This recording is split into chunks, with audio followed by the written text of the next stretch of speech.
So welcome back. We are moving into our second of three panels, this one about products and platforms. And even though we have an extraordinarily tough act to follow, I am very confident because I have with me on stage Jody Miller, who is the CEO and co-founder of the Business Talent Group. And next to her is Patrick Collison, who is the, no coincidence, CEO and co-founder of Stripe. I'd like to start off by asking each of you to talk a little bit about the organization, the platform that you founded. And if you could tell us either what opportunity you were chasing or what problem you were trying to solve as you founded your platform. That would be a great way to kick off the discussion. Jody, can we start with you?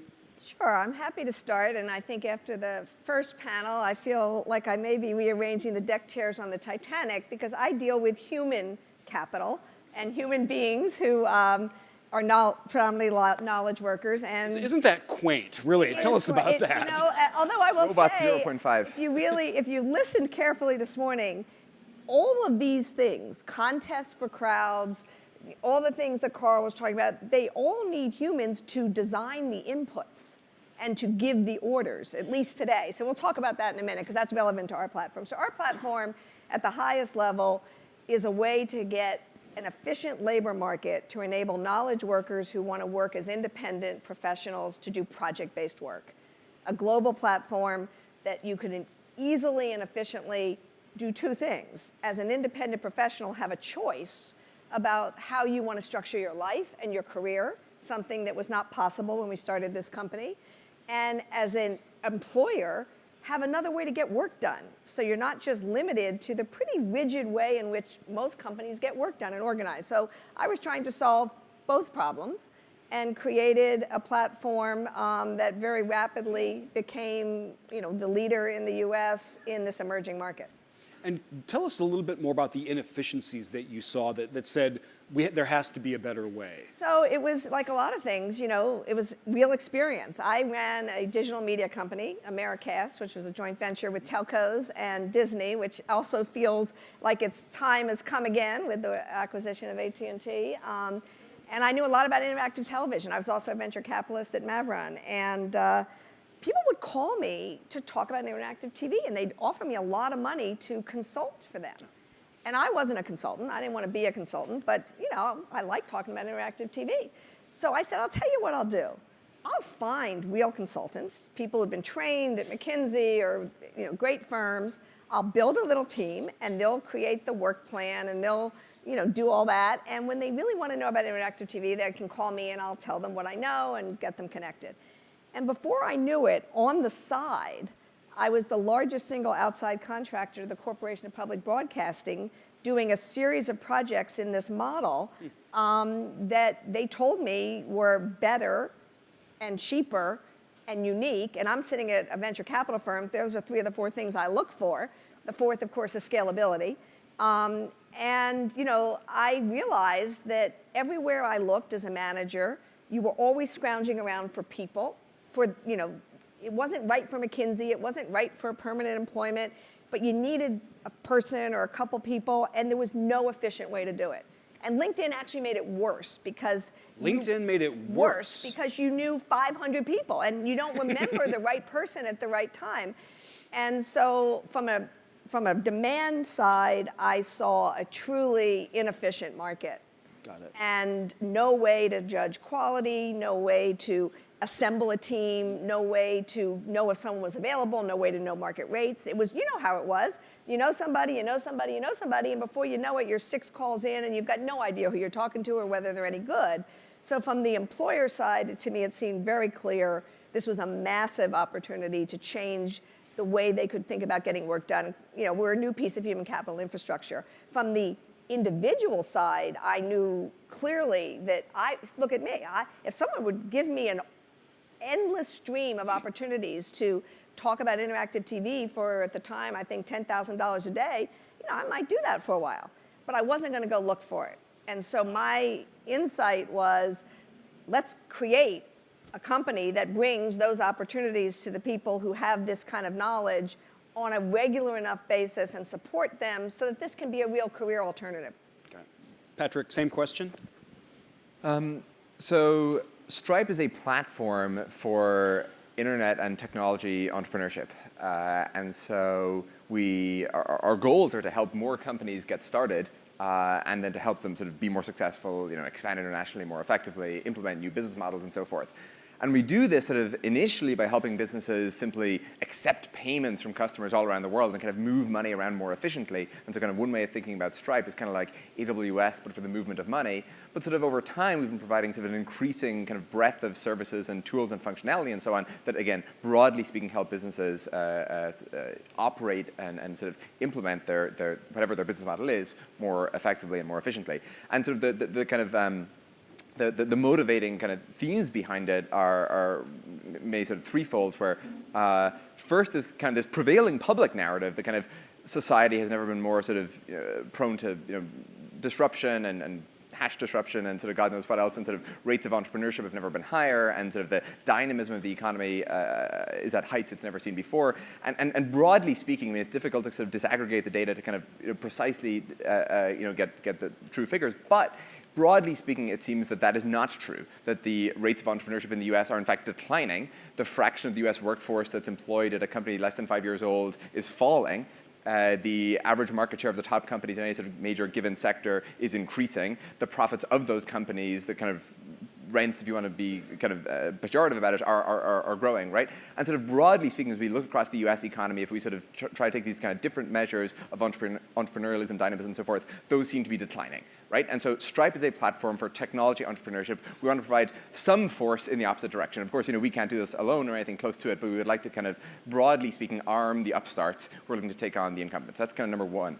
The second thing is, we really believe very strongly in globalization, and sort of, again, while the world is flat meme has taken hold kind of as a rallying cry, in terms of how far that has kind of actually progressed to date, we're still quite a ways short of it, right? The sort of the classic economics kind of gravity equation, where sort of you see this rapid fall off in the sort of the probability that any a transaction or any kind of commerce touches two nations, like it still falls off very quickly with distance. And so despite the existence of the internet, despite the fact that we can kind of communicate and interact and sort of share information and data kind of without regard to physical location, once commerce gets involved, that then ceases to be the case, and the gravity equation kicks in, and it's really difficult, even if you take developed nations, if you take, for example, a technology company in the US that just wants to sell to customers in Germany, that still is a relatively difficult thing, because customers in Germany expect to pay with different payment methods or in different currencies, of course, and things like this. And so we want Stripe to be a force for globalization. We want to create a level global playing field, both on the business side and the consumer side. And then the third thing is that, and obviously this is kind of a major theme of this event, but sort of, more broadly speaking, something very top of mind for all of us, is that almost every business sort of economy-wide is going to reinvent itself in some way to be more akin to a technology company, right? And sort of, whether that's in media or in the automotive industry or whatever, sort of technology is kind of increasingly kind of suffusing its way into, or fracking into, in the words of Mike Moritz, into sort of these other industries, right? And we kind of want Stripe to be a platform to help enable not only the kind of upcoming technology companies and the startups and so forth, but also the existing players and incumbents and so on, who are looking to reinvent themselves to take advantage of the sort of possibilities that that the internet and technology and software and so forth now make possible. So those are kind of the three motivations behind Stripe. And you co-founded the company with your brother, John, is that right? That's right, yes. And at the time, you guys were 21 and 19 years old? Yeah, we fortunately we're now actually both going gray, and so people were worried at the time that this is a financial institution without sort of gray-haired management, but that this is now becoming the case. But it kind of brings up the question. Forgive me. What the hell were you thinking? That you were going to fix or take on the global payments industry as a couple of extraordinarily young outsiders at that point. Where did the idea or the ambition come from that you could actually do this? Was it pure ignorance of what lay ahead? There's certainly no shortage of ignorance on our side, but and still isn't in many cases, as my colleagues will never be slow to tell you. But I think that where it was sort of initially coming from, and we didn't sort of fully perceive the kind of full dynamics of the industry when we were starting out, but sort of what initially became apparent to us was that if you were a technology company of any side and you're looking to do things involving the kind of intersection of the internet and the movement of money, right? If you're just doing anything sort of in that space, you had to go and kind of engage with and try to sort of figure out how to wrangle and just generally get your head around the legacy finance industry, right? And even though we hadn't sort of, again, fully put together sort of all the broader, structural thinking around it, it was really clear to us that money and the financial industry was going to have to become substantially more digital. That sort of the financial industry was becoming increasingly, and we see this again in many different ways today, was becoming a problem of software, right? And we just didn't see anybody solving that. There were no, and this is still, obviously now the kind of fintech movement has kind of come of age to some degree today, but there was no fintech back in sort of 2010 when we were getting started, and yet it felt to kind of us, having been around software for quite a while, it felt really inevitable that sort of that trend would have to happen. This is going to happen. Right. Might as well be us. Might as well. I'll never forget. John and I had dinner back in late 2009, and John told me that we should take a shot at building this Stripe thing. In his words to me, it can't be that hard.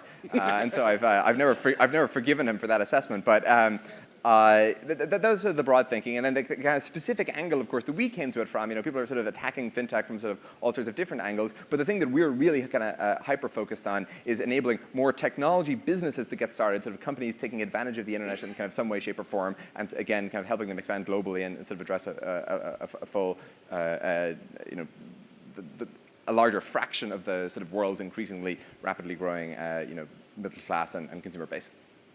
And that's one thing that we learned from you when we interviewed you from the book, and what we saw with a lot of other successful platform builders is that one thing that seems to be associated with success if you're trying to build a platform is pretty decent clarity on the users that you're going after and how you're going to be taking care of them different and better. Yeah, there's always sort of a question of whether as a business you should be sort of customer-driven or strategy-driven or technology-driven or whatever. And of course, there are sort of successful examples sort of in each of these cases, but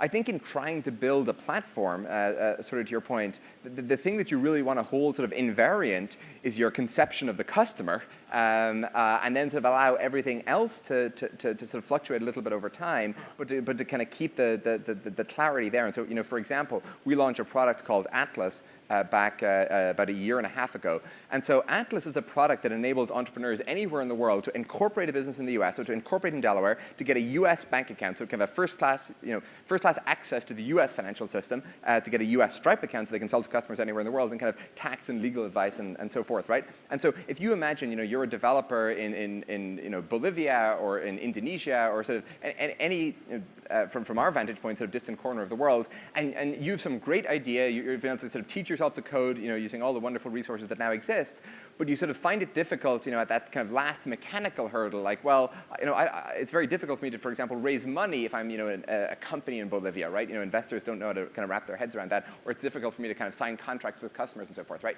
And so the Atlas product enables these developers, these entrepreneurs in sort of countries outside of the Western world to kind of compete on a level playing field with those who do have the good fortune to be kind of, based on these particular kind of political atoms.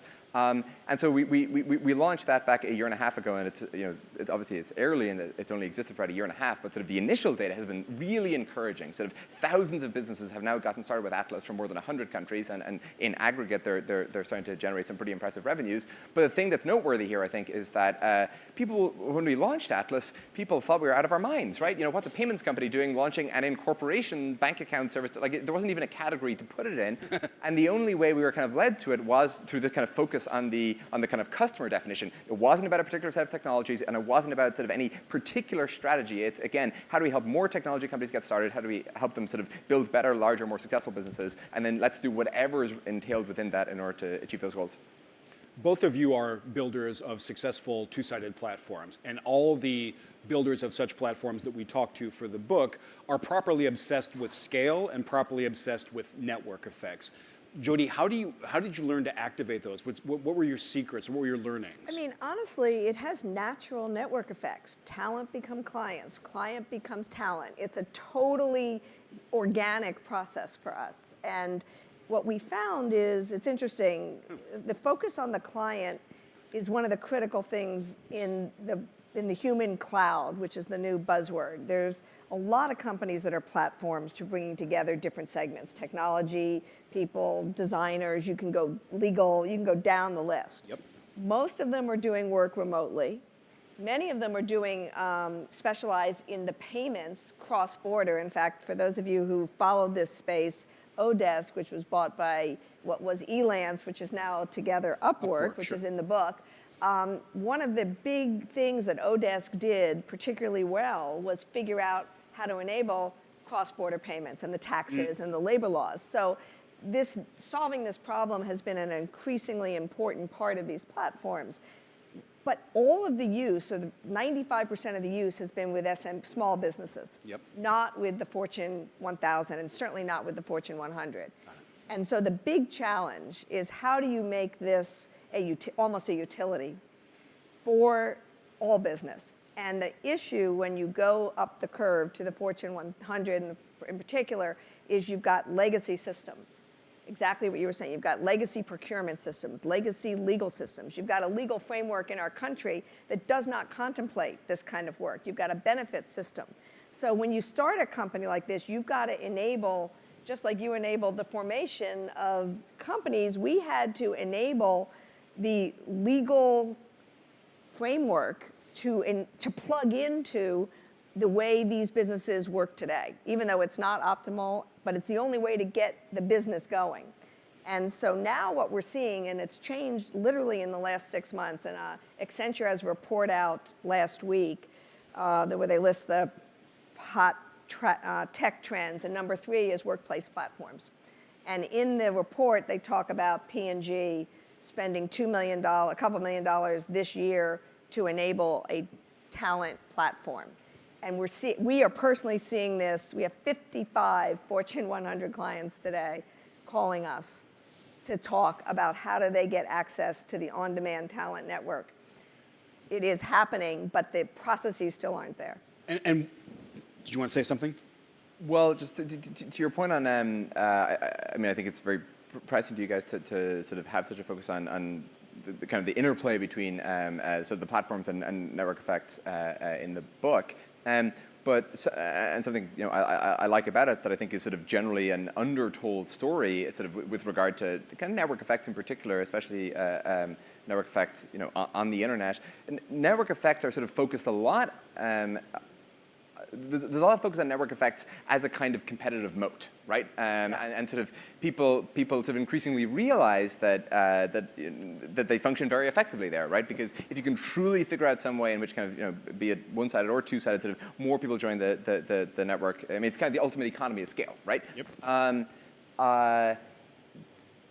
that story is sort of increasingly told. I think the part that gets emphasized less, that in trying to kind of understand the full topology of the phenomenon is really important, is that basically it's possible. It is possible to get a free lunch, and that so much of the kind of the network effect and the sort of increasing returns to scale, the benefits of that don't just accrue, of course, to the platform or the creator or the company behind it or whatever, but actually it's like accrue to society, right? In that it's not just the case that sort of any network effect sort of displaces some other company or sort of makes it helps any particular company be successful. It also just creates these increasingly enormous consumer surpluses that sort of when you think about Give us an example of one from your business. Take of Twitter. Like Twitter doesn't. I'm a huge fan of Twitter. Twitter doesn't replace kind of the Twitters of old. Like the network effect inherent in Twitter, this kind of real-time, truly global exchange of ideas and information. Like, Wait, hold on, I want to be clear. You're highlighting this as a good thing. Absolutely, 100%. Yes. There is some controversy about that these days. Look, I think that as with almost all novel technologies, there's a downside. But good Lord, given the choice between a world with Twitter and without, I don't think that's a challenging dichotomy. Jody, what have you learned about how to be like the whisperer to the Fortune 100? How do you calm them down about this weird world that you're trying to introduce it's to them? interesting because all the things you put up there about how do you trust, you cannot imagine. One of the biggest hurdles we had, and we still have, is the old line thinking, how could anybody be any good if they're not in a traditional job? Yeah. And so that is, and so I actually wrote a piece in Harvard Business Review called The Rise of the Super Temp, which was designed to be an advertisement for the quality of talent in this market. And in fact, if you really look at labor markets, and Larry Katz and Alan Kruger just did a major piece on what they call alternative work arrangements, and they actually said 95% of all job growth in the last 10 years, 95% has come from alternative work arrangements. That's extraordinary. I mean, but how do you calm down Procter & Gamble that freelancer does not equal B player? So one way is we use the credibility of our own company. Okay. We stand behind the work, and we make sure it's successful. And we do that with a combination of data and algorithms to make the best match. But we also have human beings who are there, again, very old style thinking in these companies. And they'll tell me, we want one throat to choke. Yep. That is a quote from many of my clients, of which I say, of course it's mine. Go ahead. It's like, I'm there, I'm going to make sure you're okay. But what happens is once they do it a few times, they start to get confidence. And once they see it work, and once they work with talent, and then what Larry Katz will tell you is if you look at other labor markets, once you get into a truly efficient, open, free agent model, actually the best talent will be drawn to it, and they will command higher rates. And so what you'll see, and look at Hollywood, look at baseball, look at technology. I mean, technology is a little bit ahead of the curve here for a couple reasons. One, it's actually easier to assess a technologist's talent than it is a consultant's talent. And so a lot of the early movers on these platforms have been in the technology space. And so what we are really challenged now, and the AI conversation is very relevant, is assessment. How do you create better assessment tools? How do you assess someone for a project, which is really different than assessing someone for a job? It's actually easier, right? If I know I need you to come in and in 3 months, analyze this and give me a report on this or do a pricing study, I can assess that a whole lot better than I can assess I need a head of communications. So the real innovation, I think, right now is in 2 fields. And right now, the innovation is gaining the trust of the big boys and girls, making them comfortable with this model, making it easy, dealing with the legal and the procurement and the really unpleasant side of this business. But the next iteration is when you have the benefit of scale, you have data. So all of a sudden you've got, a 5-star rating is not useful when you're trying to assess somebody for a particular project who's done, if you're an independent professional, you might do 60 projects in the course of 10 years.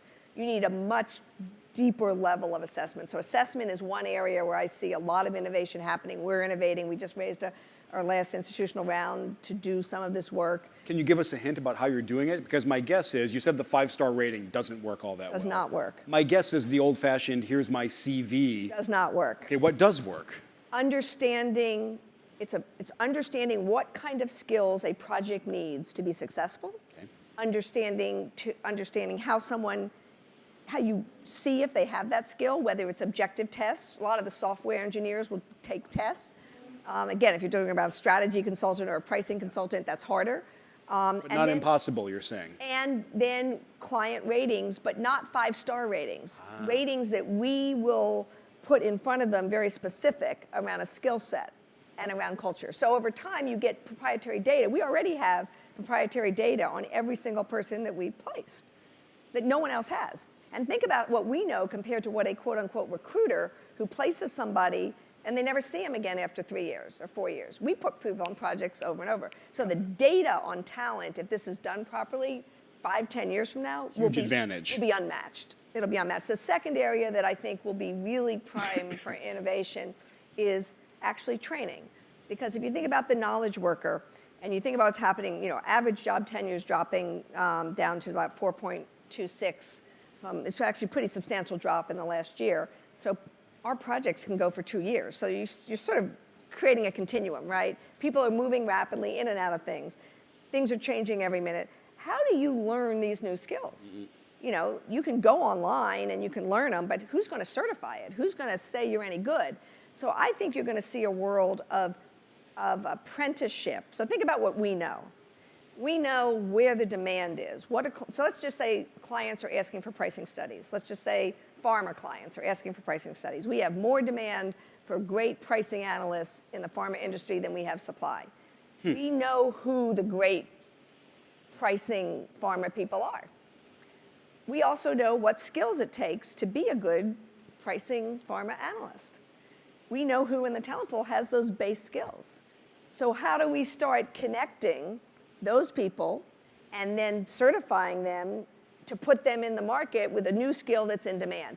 It is solving the gap at the knowledge worker level that I think will be essential to the future of any professional's life. You are going to have to control your own ability to stay current. You're going to have to find ways, whether you're in a job or you're an independent professional. So I think the assessment and ongoing training will happen on these platforms. I have one more question that I want to ask Patrick, and then let's throw it open and see what we all want to talk about. Assessment is obviously critical for your business as well. You've got to assess members, you've got to assess at a transaction level. There is no shortage of bad actors in the worldwide financial industry who want to rip honest merchants and payers off somehow. What's your approach to assessment? So this is really an area where data really does help. In that there's sort of a whole bunch of places where sort of the returns to scale for data, you actually kind of, the sigmoid hits a plateau and sort of, you reach kind of diminishing returns. Yeah. In this domain, well, maybe you do, but we haven't hit them yet, right? In kind of any meaningful way. And so as you point out, there's sort of assessing kind of the legality of the businesses built on Stripe. There's sort of all sorts of domestic regulations in sort of all the different countries we serve. Like we're present directly in 26 countries today. We sort of, through Atlas, serve businesses in about 130 countries. And then, of course, there's the kind of hundreds of millions of consumers who then interact with all these businesses, and our efforts and products to defend them from fraud, right?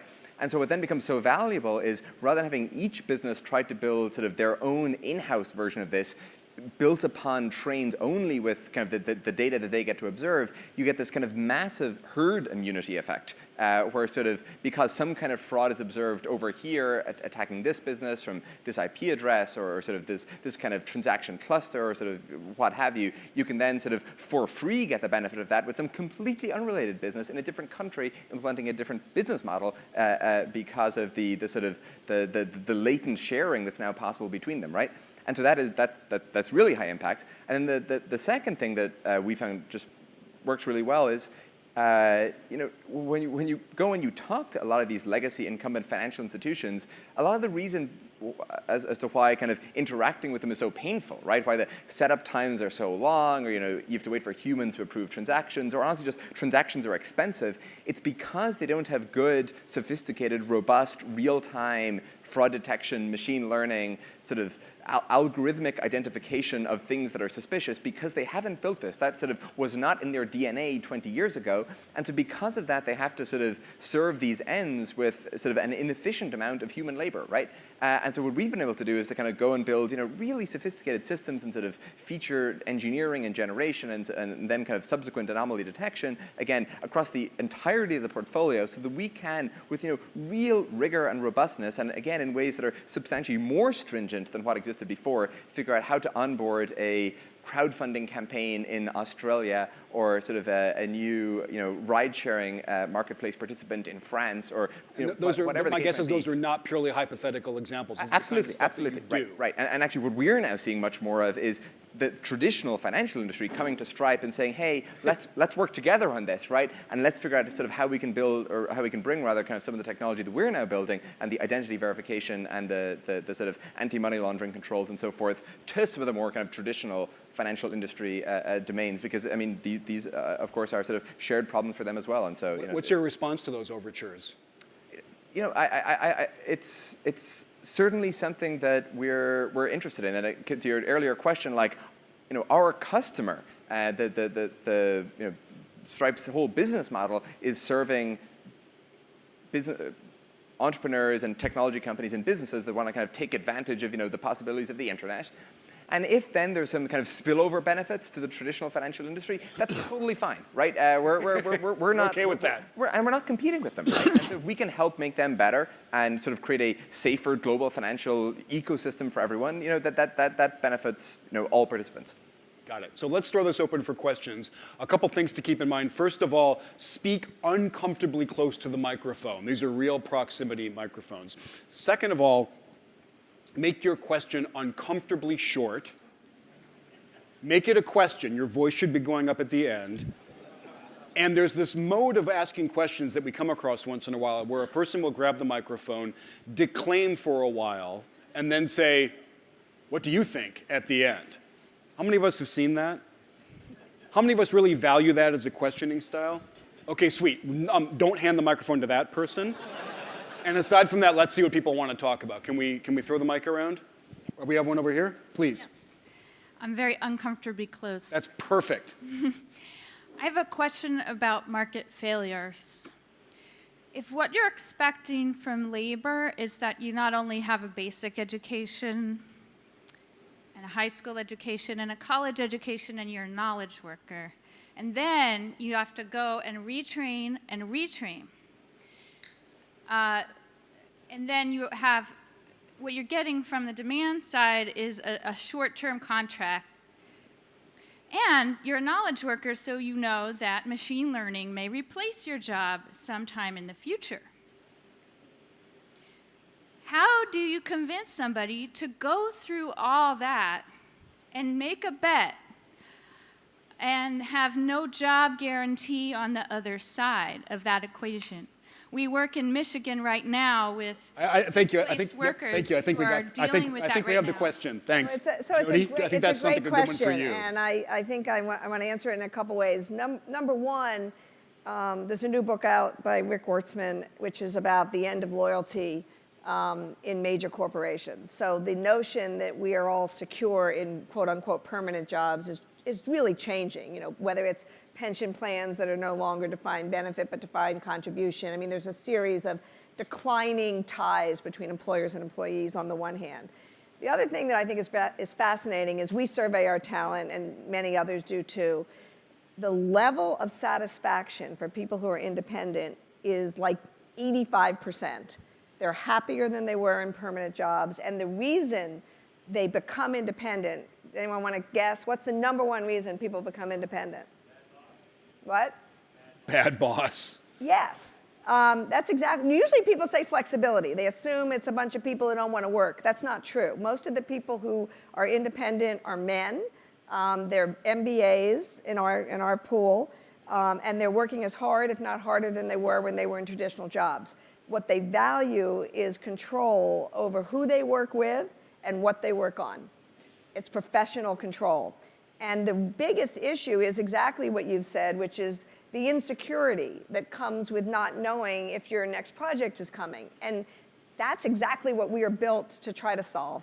The more you can create an efficient platform that can look at someone and say, I'm really confident that we're going to be able to place you, 90% of the time, 100% of the time, you're going to feel more comfortable and you're going to, I think, enjoy the experience if you're someone who likes to be independently driven and roll up your sleeves and do work. This is not a place for people who are, like to be political and bureaucratic. It's for people who like to go in and do their jobs. And so, we actually feel that people have more control. I'll give you one quick anecdote about this, which is in the Harvard Business Review piece. We have a former McKinsey partner who joined our pool, has been in our pool for 10 years. And we have, for many years, given him a lot of his work. And I said to him, why did you do this? You had a great job. He said, well, I was focused on the aerospace industry right before the recession.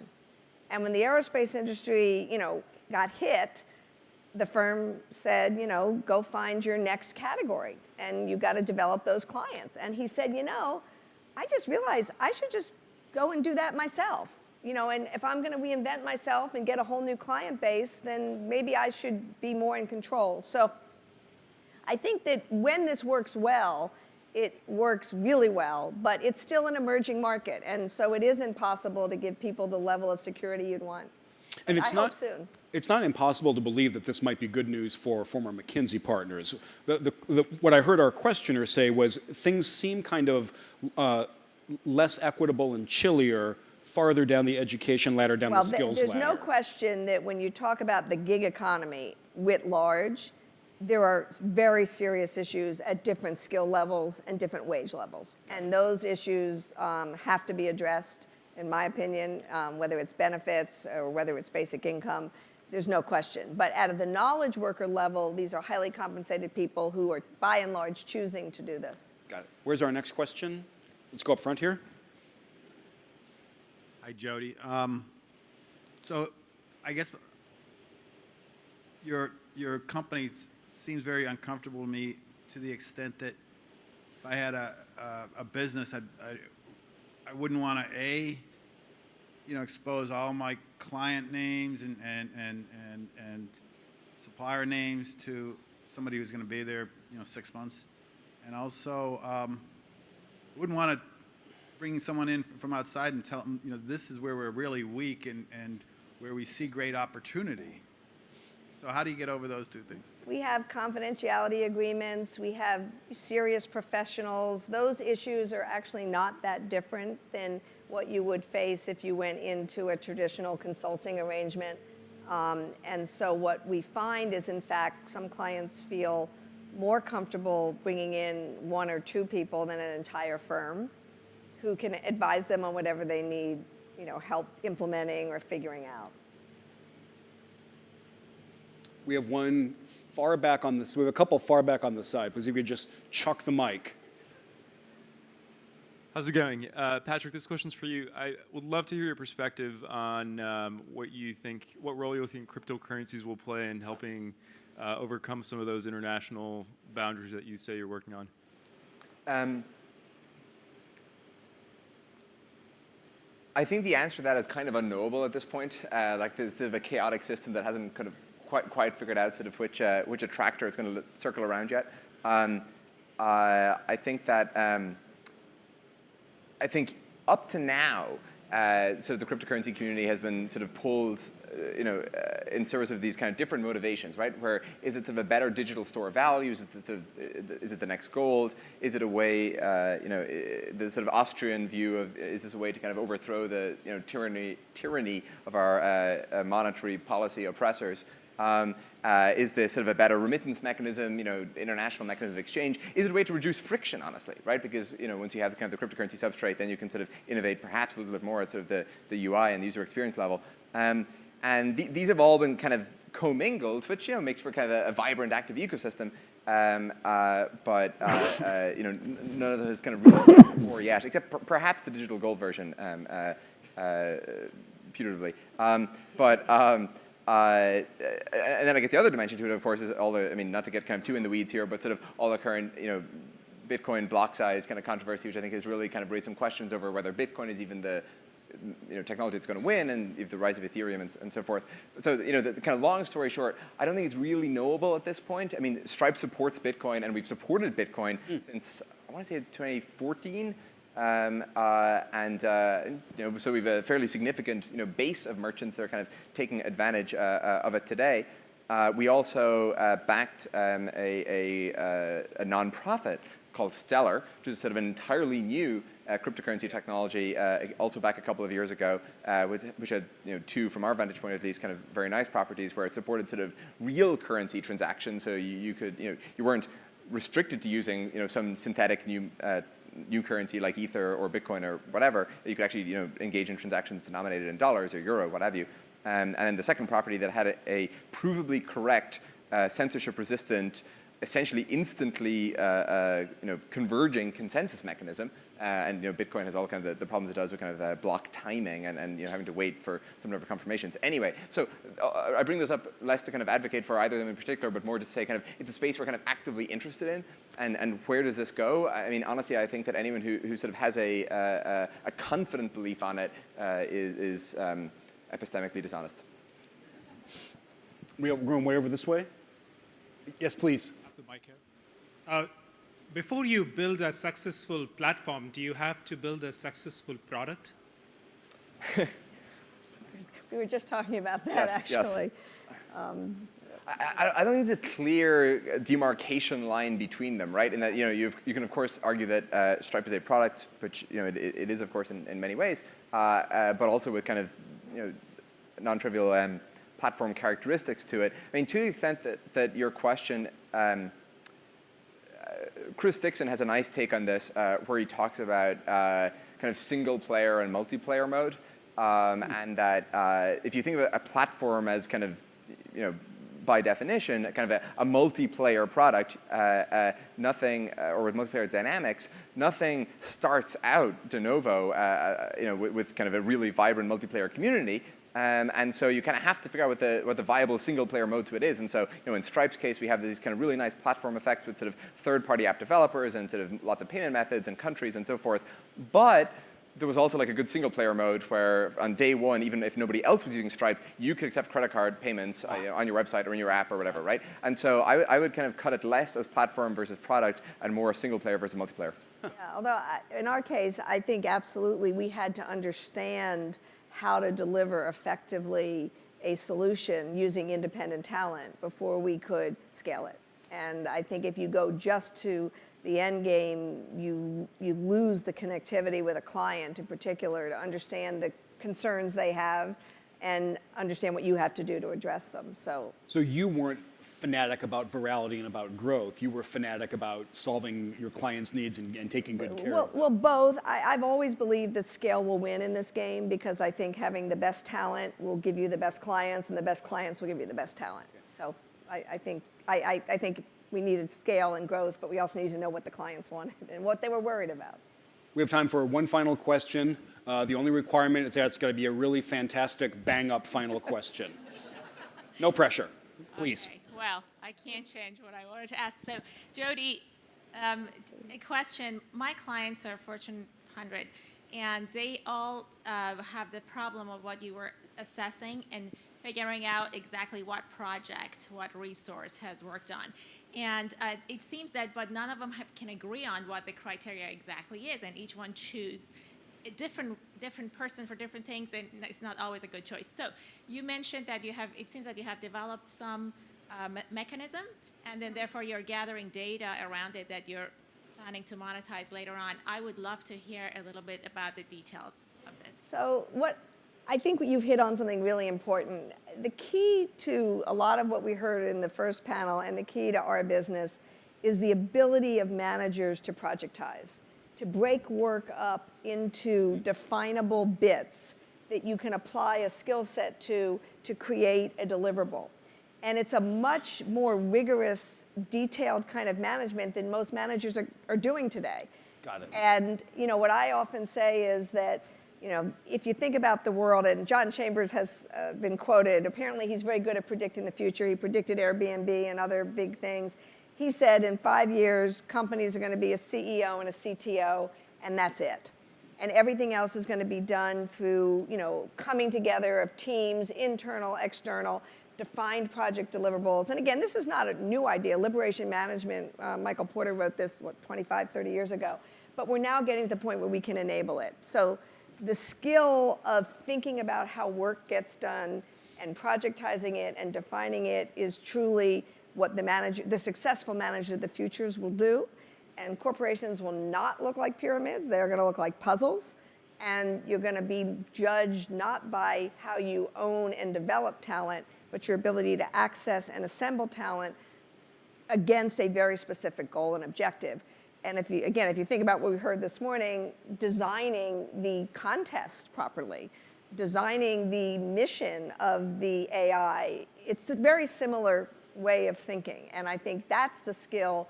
If I were looking at what companies aren't thinking about today that they should, it's that skill. And it's an art and it's a science, and you're going to have to learn, managers are going to have to learn how to do it. And right now we help them because we have rubrics on that. Eric and I are playing, you talk about a contest, Eric and I are playing an afternoon-long contest about raising the bar panel by panel. Eric, over to you. Thank you, this has been fantastic. Thank you. Jody, Patrick, thanks.